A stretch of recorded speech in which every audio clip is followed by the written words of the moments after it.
Hello again.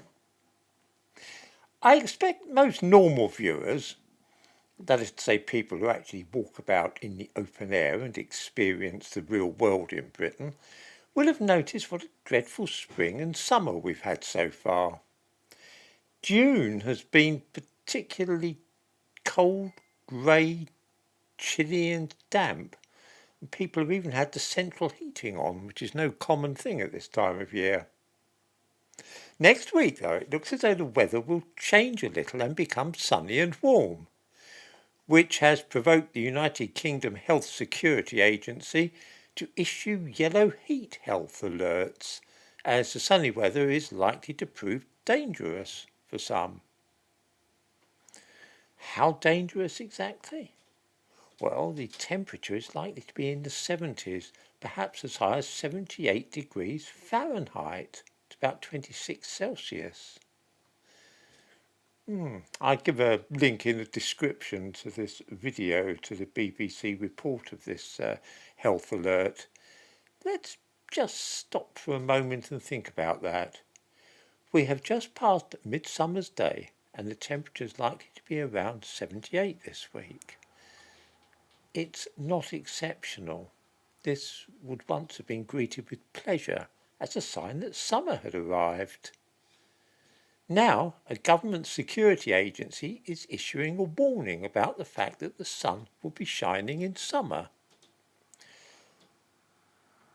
Do any viewers really think that 78 is an exceptionally hot and dangerous temperature to reach at this time of year? Why do viewers suppose that the United Kingdom Health Security Agency is doing this? Let's just remind ourselves that cold weather kills far more people in this country than heat does. Last summer, there were 2,295 excess deaths attributed to the heat. In 2022, the figure for the summer was 2,985, and in 2022 there were 2,556 excess deaths from the effect of the heat during summer. You get the idea. In hot summers in this country, between 2,000 and 3,000 people die from the heat. During the winter of 2021 to 2022, though, over 13,000 people were killed by the cold. That is to say, excess deaths in winter in Britain are running at about 5 times the rate as excess deaths in summer. Cold is far more of a danger to vulnerable people in this country than warm weather is. Here's a simple question. We are used to sunshine in the summer being presented as some kind of medical emergency and calls for people to protect themselves from heat stroke, dehydration and various other ills. The weather maps on the BBC are routinely coloured vividly in reds and oranges to emphasise the heat. Why do you suppose that the focus is on the sun and heat rather than the cold and ice?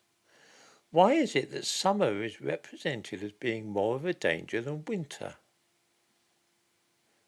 Did anybody watching this realise that far more people are killed by cold in this country than by heat? Do people know that if the average temperature rose in Britain, then this would mean overall that fewer people were being killed by the weather? That warmer summers and warmer winters would be a benefit to vulnerable people. The death rate overall, excess deaths due to weather, would plummet. If viewers did not know this, why do you think that might be? Here's a clue. Net Zero and the 2008 Climate Change Act, and I will explore this topic further in a subsequent video.